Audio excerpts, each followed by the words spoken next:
Hello and welcome back to Shakesyear. We are working on London Prodigal, and we get to hear from Matthew Farmingdale today in Act 1, Scene 11. So we're skipping Act 1, Scene 10, at least in terms of monologues. We will talk about what happens in that scene.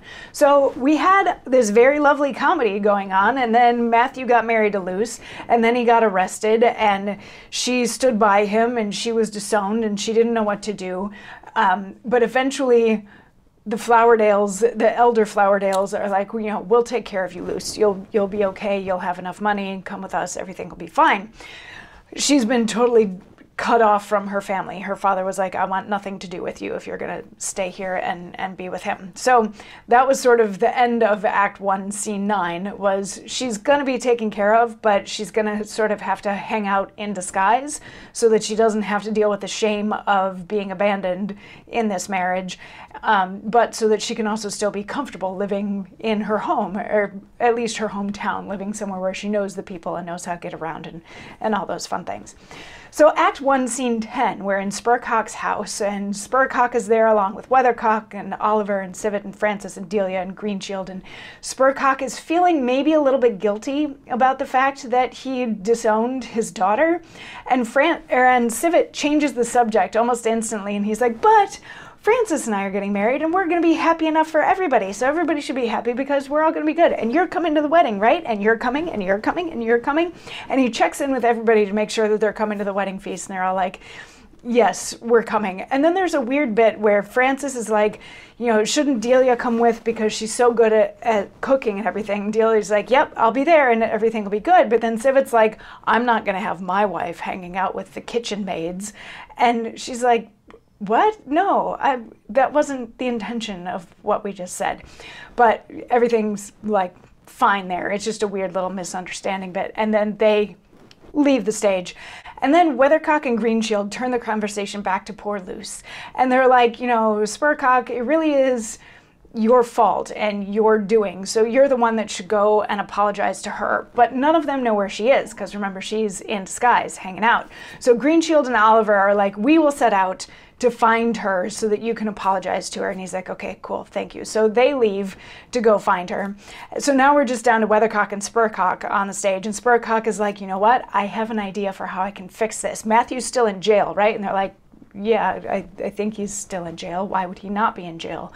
And he's like, okay, this is cool. I'll submit warrants to sue him for cousinage, sue him for lying, and that'll straighten everything out. That will separate him from Luce in a good way, and then maybe we can marry her off to either Spurcock or to either Greenshield or Oliver, because they are honorable men, and everything will be fine. Weathercock, will you help me? And he's like, yeah, good idea. Cool, cool, cool. End of scene.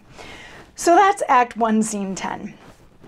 Act 1, Scene 11, we're on a street in London, and Matthew Farmingdale enters by himself, and he says, a plague of the devil take the dice.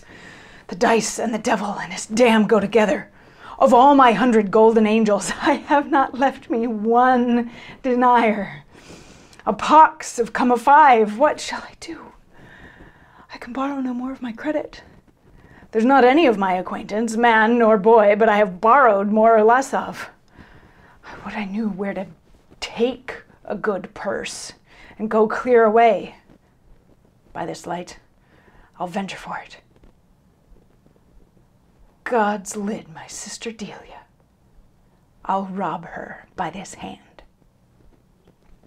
So Matthew's gotten kind of desperate. He has run out of money and he doesn't know what to do. He knows that he can't ask any of his friends for more money because he sort of tapped those wells dry. He's like, I have no money left. What do I do? He's like, I wish I knew where to steal some money. And then Delia, he notices that Delia is right over there and he's like, I'll steal her money. My sister Delia, sister-in-law, Delia. So Delia and Artichoke enter and Matthew like springs up on them and he's like, give me your purses. And Artichoke instantly is like, oh my God, thieves! And he goes running off to get help. And Matthew continues to try to rob Delia. And she's like, wait a second, I recognize that voice. You're Matthew. Matthew, what are you doing out here trying to like rob somebody? And he's like, just give me your money, just give me your money. And she's like, just calm down a little bit. Here's some money. Like, this doesn't have to be a thing. And I hope that if I lend you some money or just give you some money, that you won't have to live quite so shamefully as to run around trying to rob people. At which point Artichoke comes back in, and he has Green Shield and Oliver with him, and he's like, it's thieves, it's thieves. And Delia's like, no, no, no, he wasn't trying to rob me. It was just a joke. So she's covering for him. He was definitely trying to rob her, but she's just covering for him. She's like, oh, no, no, he was just kidding. And Oliver, who I think is still angry with Matthew for not doing that whole duel thing earlier in the play, sees an opportunity to smack Matthew, so he does. He walks up and smacks him in the face. But Delia gives her money to Matthew, and she's like, I'm giving this to you, and I hope that this will help get you back on track. And he's like, thank you, very sort of grumbly, thank you. And the other two are like, you know what, you're really just not worth it anymore.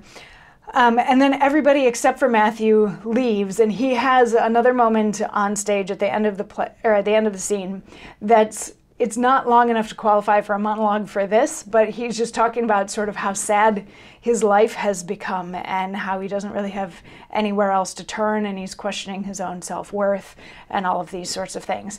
So this play is interesting to me in that, well, I guess a lot of the plays do this. They try to balance the comedy with the really weighty stuff. But the front end of this play was so packed with comedy, and now we're in this sort of tragedy, but Matthew is really kind of a horrible person, so are we really supposed to feel bad for him that he doesn't have anything at this point? I mean, a lot of it he's brought on himself. Anyway, we will see how it all resolves in the next few days. So come on back tomorrow for more. I'll see you then. Mwah.